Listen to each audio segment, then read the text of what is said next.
Scott Peters from the U.S. House of Representatives. Please.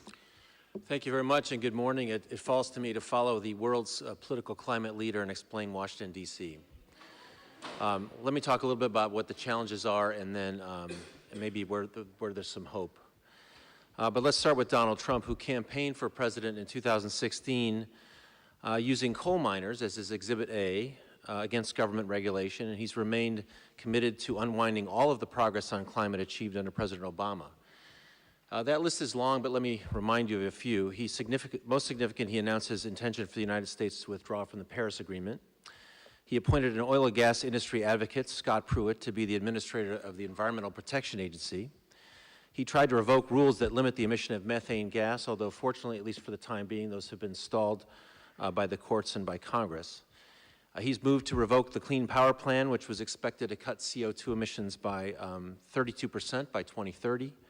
Citing resiliency, the Department of Energy has proposed rules that would require large fuel supplies to be kept on site at power plants, which favors the use of coal and nuclear over renewables and even natural gas. The Environmental Protection Agency announced it would review, I think as the governor mentioned, recently adopted standards for automobile fuel economy. We expect those standards will be rolled back. More federally owned lands will be made available for fossil fuel extraction, and restrictions on offshore oil drilling will be loosened. And finally, this October, the EPA announced its 4-year strategic plan and omitted the phrase climate change altogether. Climate action used to be bipartisan. In his 2008 campaign for president, Republican Senator John McCain, who gains respect every day, ran advertisements in which he sounded the alarm on global warming, and he claimed that his credentials were stronger than those of his opponent, Barack Obama. Soon after that election, however, came a change through a well-funded campaign by many conservative groups who waged spent multi-million dollars to cast doubt on climate science and to intimidate Republican candidates from supporting climate action on television, in social media, and through political events. In 2008, anti-climate change groups began asking Republicans to sign a no climate tax pledge. In 2009, cap-and-trade legislation died in Congress, and the climate denial lobby went after Democrats who had voted for cap-and-trade, and then they took on Republicans who were sympathetic to green energy and climate action. Now, even after this long and well-funded disinformation campaign, and I think as someone alluded, Republican voters are not necessarily climate deniers. In a study conducted by the Yale Program on Climate Change Communication, about 70% of Republicans think that the climate is changing, and 53% think it's caused by human activity. But it's different for Republican candidates for office. And I address this more extensively in my written comments. But according to Republican strategist Whit Ayers, the entire climate change debate has now become caught up in the broader polarization of American politics. A denial of the human contribution to climate change has become yet another litmus test issue that determines whether you're a, quote, good Republican. Now, the good news is Washington Republicans, and this is just in the last few years, are no longer denying that the climate is changing, okay? Water is rising from the ground in Florida. Hurricane after hurricane is bashing Texas and the deep Republican South. And when Miami streets are wet on sunny days, and when you have 500-year storms happening every 3 years, people take notice. As of October 2017, 60 members of the House of Representatives, including me, have joined the Climate Solutions Caucus with an equal number of Democrats and Republicans to educate members on economically viable options to reduce climate risk and to explore bipartisan policy options that address the impacts, causes, and challenges of our changing climate. The Department of Defense continues to warn that climate can be a driver of instability. In the 2014 Quadrennial Defense Review, the department identified climate change as a significant security risk, quote, aggravating stressors abroad such as poverty, environmental degradation, political instability, and social tensions, conditions that can enable terrorist activities and other forms of violence. That's why this year's defense spending bill, adopted by a vote of 344 to 81, in that bill, the House of Representatives declared that climate change is a direct threat to national security. Last month, even Energy Secretary Rick Perry, who most of you know is from Texas, oil producer, testified to my energy subcommittee, and he agreed that the climate is changing and warming. This all gives us some hope, at least on the adaptation front. If we all agree that seas are rising, temperatures are warming, storms are more frequent and violent, and fires are more often and brutal, we can at least agree on a common set of facts that can help us prepare. We may consider new building standards that better defend against flood or fire, or zoning laws that will keep buildings from expanding flood zones. Our Navy can adjust its strategy to reflect melting ice. We can reform government flood and fire insurance programs to incentivize investments in resiliency and to discourage bad decision-making. And it is great that the undeniable fact of climate change is no longer denied, but even as Secretary Perry acknowledged climate change, he asserted that there was insufficient evidence to support the case that humans were the cause of climate change. The refusal by Secretary Perry, the Trump administration, and the vast majority of elected Republicans to acknowledge the basic scientific consensus that this change is human-driven remains the main obstacle to the critical steps we need to take now. So what are the voices? What are the voices that can move America to act on climate? Not just to gird ourselves as the planet dies, but to move us to save the planet. Who are those trusted voices that can turn the American public and our government to action? First, I want to say still it's scientists, and I think as Professor Foreman noted yesterday, Guarini noted, it's also doctors. Americans rely on science every day, whether they're following a medication, taking a medication prescribed by a doctor, or they're following a recipe for baking a cake. They believe in science. It must be discouraging for climate scientists to encounter the current irrationality, but rigorous climate science is still the most important input for the public and policymakers. Second, our state and local governments.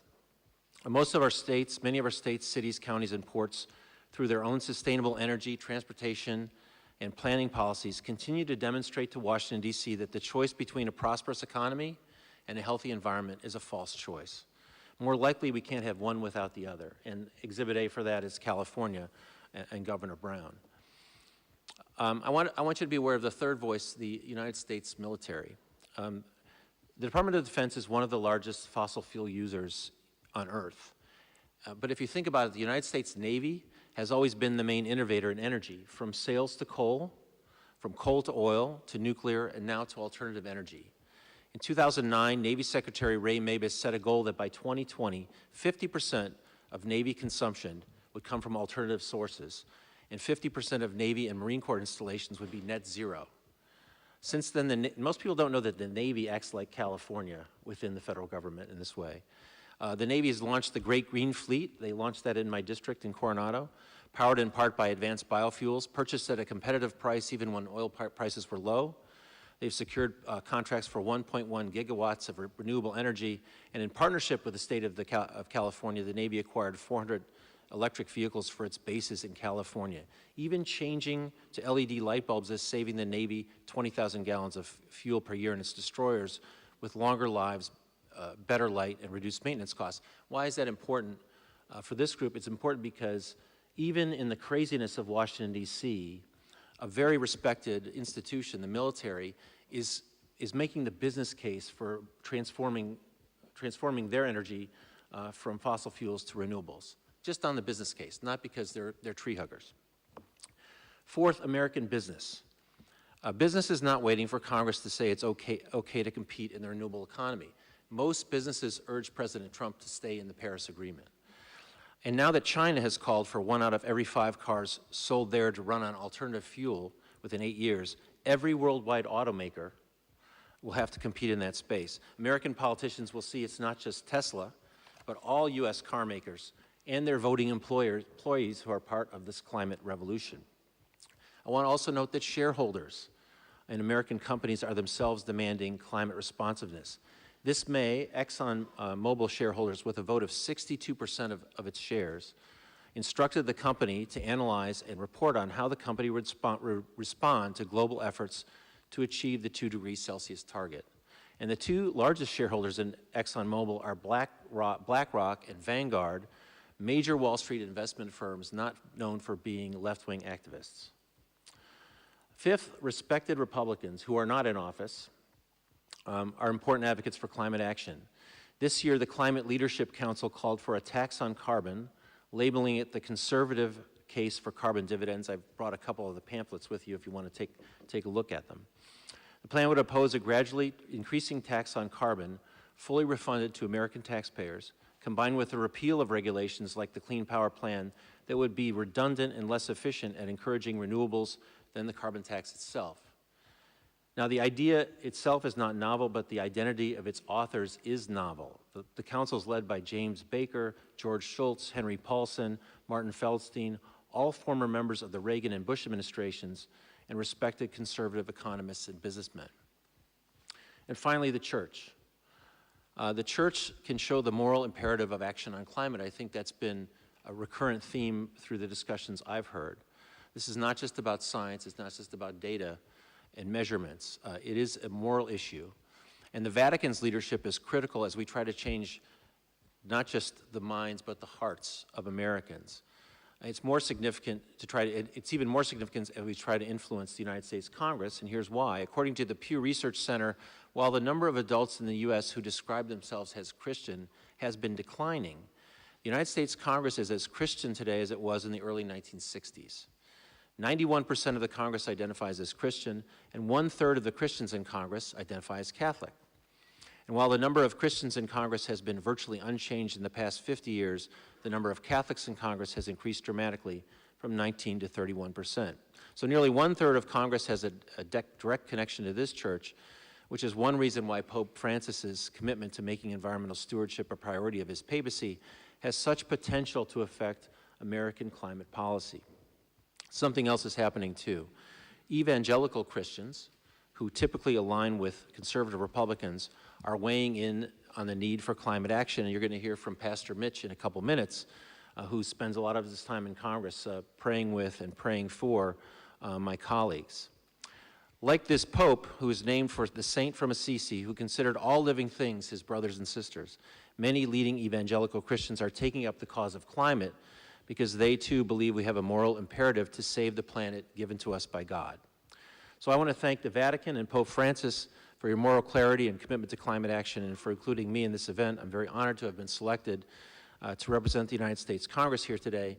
And it's my hope and prayer that we can move that institution, which is a relevant institution and the most backward institution today, not by the views of its individual members, but by its collective action.